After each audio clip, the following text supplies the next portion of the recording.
कक्षा 8 संस्कृत में तुम्हारा 8वां पाठ है आदि शंकराचार्य। शंकराचार्य के बारे में ये पाठ है, ठीक है। अस्थि, इसको शुरू करने से पहले अपनी बुक खोलना और उसमें देखते जाना कि मैं क्या बोल रही हूँ, ठीक है। अस्ति केरल प्रांते पेरियार इति नद्या तटे कालड़ी ग्रामः। पेरियार एक नदी है केरल में, और उसके तट में कालड़ी नाम का एक ग्राम है। तत्र स्वभार्याया आर्याम्बया सह शिव भक्त शिव गुरु निवसति स्म। वहाँ अपनी भार्या यानी कि अपनी पत्नी के साथ, उनका नाम था आर्याम्बा, एक शिव भक्त जो थे वो रहते थे अपनी पत्नी के साथ, भार्या यानी कि पत्नी के साथ। एकदा सह त्रिचूरस्थम शिव मंदिरम गत्वा प्रार्थनम अकरोत्। एक बार वो त्रिचूर के शिव मंदिर में गए और उन्होंने प्रार्थना करी, हे शिव जी, मत पुत्र त्वत्सदृशः भवेदिति, यानी कि मेरा पुत्र, मेरा बच्चा जो हो वो तेरे समान हो। दौर्भाग्येण पुत्रस्य शंकरस्य जन्म समयात् पूर्वमेव शिव गुरु पंचतत्व गता। यानी कि दुर्भाग्य से पुत्र शंकर के जन्म के समय जो शिव गुरु जो थे, मतलब शंकराचार्य के पिता जो थे, वो पंचतत्व में विलीन हो गए, यानी कि मृत्यु को प्राप्त हो गए। माता आर्याम्बा एव अस्य पालनम अकरोत्। माता आर्याम्बा जो थी उन्होंने ही उसका पालन पोषण किया, ठीक। अब इसके आगे को क्या है। एकदा बालकोयम नद्याम स्नातुम अगच्छत। एक बार बच्चा नदी में स्नान के लिए गया। सहसा नक्रेण गृहीतः स उच्च विलापम अकरोत्। अचानक से नक्र ने उसको पकड़ लिया। नक्र यानी कि मगरमच्छ ने उसको पकड़ लिया और वो ऊंचे स्वर में विलाप करने लगा, यानी कि रोने लगा। बालकस्य रोदनम श्रुत्वा, बालक के कस्य लगा हुआ ना, बालक के रोदन को श्रुत्वा यानी कि रोने को सुनकर माता नदी तीरम आगतान, माता नदी के किनारे आ गई। मातरम दृष्टवा, माता को देखकर शंकर अवदत, शंकर ने कहा, अम्ब माता, यावत् त्वं माम संन्यासाय स्व अनुमतिम न ददासी। जब तक तुम मुझे संन्यास की अनुमति नहीं दे देती, तावत अहम नक्रात मुक्त न भविष्यामि, तब तक मैं इस मगरमच्छ से मुक्त नहीं होऊंगा। अनिच्छया माता कथयति, अनिच्छा से माता ने कहा, पुत्र यथेच्छसि तथा कुरु, जैसी तुम्हारी इच्छा है वैसा करो। नदिया और फिर वो शंकर जो था वो नदी से बाहर आ गया होगा, क्योंकि वो बहुत बलवान था और उसने मगरमच्छ को मार के भगा दिया।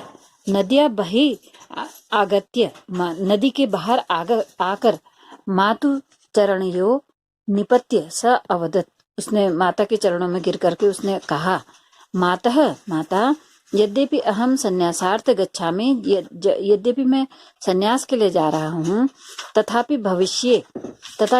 आने वाले समय में यदा त्वं मम स्मरणं करिष्यामि, जब तुम मेरा स्मरण करोगी, यानी कि जब तुम मुझे याद करोगी, तब तथैव अहम तव चरणयो उपस्थितो भवति भविष्यामि, तब मैं तुम्हारे पैरों में तुम्हारी सेवा के लिए उपस्थित हो जाऊंगा।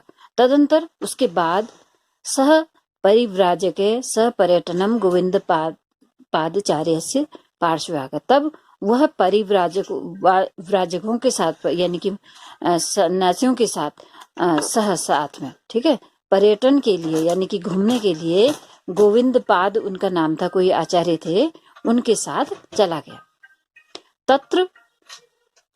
तत्सकाशात वेदांत विद्याम अधीतवान, तब वहां उसने उनके साथ वेदांत पढ़ा, वेदांत की विद्या ग्रहण की।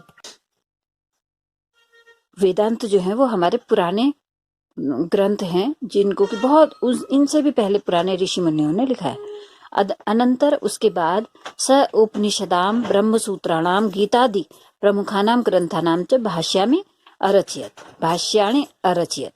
तब उसके बाद जब वो इन सब चीजों में इनको पढ़ लिया, वेदांत को पढ़ लिया, तब उन्होंने उपनिषद, ब्रह्मसूत्र और गीता आदि प्रमुख ग्रंथों का भाष्याणि यानी कि अनुवाद किया, ठीक है, उनकी व्याख्या की। अत्र मंडन मिश्रेण सह तस्य शास्त्रार्थ अभवत, यही मंडन मिश्र के साथ उनका शास्त्रार्थ हुआ। मंडन मिश्र एक बहुत बड़े विद्वान थे, जिनके साथ साथ उनका शास्त्रार्थ हुआ। शास्त्रार्थ माने जैसे कोई प्रश्न मैं पूछ रही हूँ, फिर तुम उसका आंसर दे रहे हो, मैं फिर पूछ रही हूँ, फिर तुम उसका आंसर दे रहे हो, तो ऐसे आपस में वाद विवाद हुआ, इसको कहते हैं शास्त्रार्थ। तो वाद विवाद उन्हीं में होता है जो कि एक कुछ कोई भी चीज के बारे में कुछ जानते हैं, ठीक है। और ये शास्त्रार्थ जो है वो सारी दुनिया में प्रसिद्ध हुआ। अधुनापि अभी भी अस्य शास्त्रार्थस्य चर्चा भवती, इस शास्त्रार्थ की चर्चा होती है। देखो अस्य लगा हुआ था, यहाँ पर बालक से, बालक की कहा मैंने, यहाँ शास्त्रार्थ शास्त्रार्थस्य यानी कि शास्त्रार्थ की, शास्त्रार्थ की, ये इसका मतलब है की, ठीक है। अभी भी उसकी चर्चा होती है, इस शास्त्रार्थ की चर्चा होती है। तदनु उसके बाद ब्रह्म सत्यम जगन मिथ्या जीवो ब्रह्मैव नापरा, उसके बाद ब्रह्म ही सत्य है, जगत मिथ्या है, जीव जो है वो ब्रह्म से परे है, ब्रह्म से परे नहीं है, ठीक है। ये उन्होंने घोषणा करी। क्या मतलब है इसका, कि ब्रह्म ही सत्य यानी कि भगवान जो है वो ही सत्य है, जगत जो है यानी कि जिस दुनिया में हम रह रहे हैं वो सब मिथ्या है, यानी कि वो सब झूठा है, उसको हमें कहाँ जाना है, वापस ब्रह्म में ही जाना है। और जीव जो है वो ब्रह्म से दूर नहीं है, यानी कि भगवान से दूर, वो भगवान से परे नहीं है। इति समुद्घोषी, यह उन्होंने घोषणा करी। सह श्रृंगेया द्वारकायाम जगन्नाथपुरिया बद्रिया च मठानाम स्थापनाम अकरोत, तब ऐसा घोषणा करके उन्होंने श्रृंगेरी, द्वारका, जगन्नाथपुरी और बद्रीनाथ में 4 जगहों पे मठों की स्थापना करी, यानी कि मंदिर बनाए उन्होंने। उनको मठ कहा जाता था क्योंकि वहां ये ऋषि मुनि रहते थे, ठीक है। उन 4 जगहों पे उन्होंने स्थापना करी।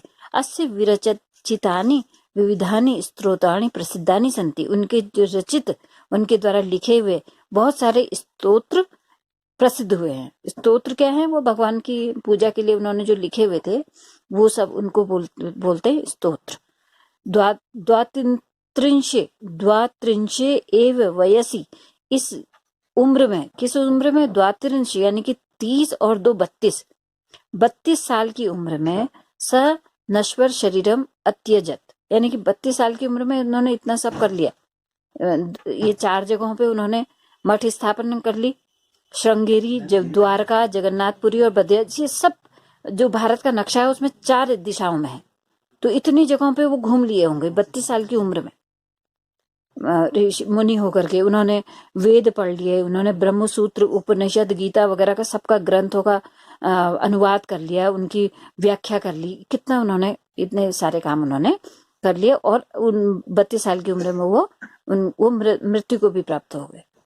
वस्तुतः स समग्रम भारतम एकताया सूत्रे अबंधनात्, यानी कि कुल मिलाकर के उन्होंने पूरे भारत को एक सूत्र में बांधने का प्रयास किया, या एक सूत्र में उन्होंने भारत को बांधा। देखो अभी भी जब यात्रा करते हैं लोग, कहते हैं कि मेरा अब सारा काम पूरे हो गए हैं, मेरे बच्चों की सबकी शादियां कर दी मैंने, अब ऐसा कर दिया, सारे काम कर लिए हैं, तो अब मैं ऐसा करता हूँ, तीर्थ यात्रा करता हूँ। तो वो कहाँ, यहाँ बद्रीनाथ जाते हैं, फिर केदारनाथ जाते हैं, फिर द्वारका जाते हैं, फिर रामेश्वरम जाते हैं, वहां भी उन्होंने मठ बनाया है। और भी कई जगह जाते हैं, जैसे कि ये श्रृंगेरी वगैरह जाते हैं। तो चारों जगह पूरे भारत में जाते हैं, और भारत के ये 4 बड़े बड़े मंदिर हैं जिनको बहुत मान्यता प्राप्त है कि इन जगहों पे तीर्थ यात्रा करनी चाहिए। पहले से तो लोग पैदल जाते थे इन चारों जगहों पे, भारत के इतने दूर दूर के स्थानों पर, लेकिन अब तो बहुत सारी गाड़ियां हैं, तो भी लोग जाते हैं।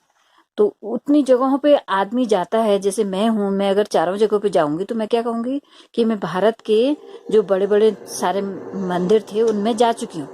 तो क्योंकि मैंने इसको सबको एक माना ना, है नहीं, क्यों माना एक, क्योंकि वहां 4 एक बड़े मंदिर इस व्यक्ति ने बनाए हैं। किसने? शंकराचार्य के द्वारा उनकी स्थापना की गई है। तो तब कह रहे हैं कि कुल मिलाकर के उन्होंने पूरे भारत को एकता के सूत्र में बांधा है। तो मैं भी जाऊंगी, और साउथ में रहने वाला कोई व्यक्ति है वो भी जाएगा, दक्षिण भारत में रहने वाला, और उत्तर भारत का भी जाएगा, और इधर असम में रहने वाले लोग भी जाएंगे। तो हर जगह के लोग पूरे भारत को एक मानते हैं। तो ये किसने इसका शुरुआत करी, ये कौन है? आदि शंकराचार्य। तो ये जो बड़े बड़े मठ जो बद्रीनाथ वगैरह जो है, ये सब इन्होंने ही बनाए हुए कहे जाते हैं, और किस बहुत पुराने समय की बात है। ठीक है, तो इसको ध्यान से पढ़ेंगे और फिर इसके कुछ प्रश्नोत्तर मैं दूंगी, उसको आंसर कंप्लीट कर लेंगे। ठीक है, ओके बेटा।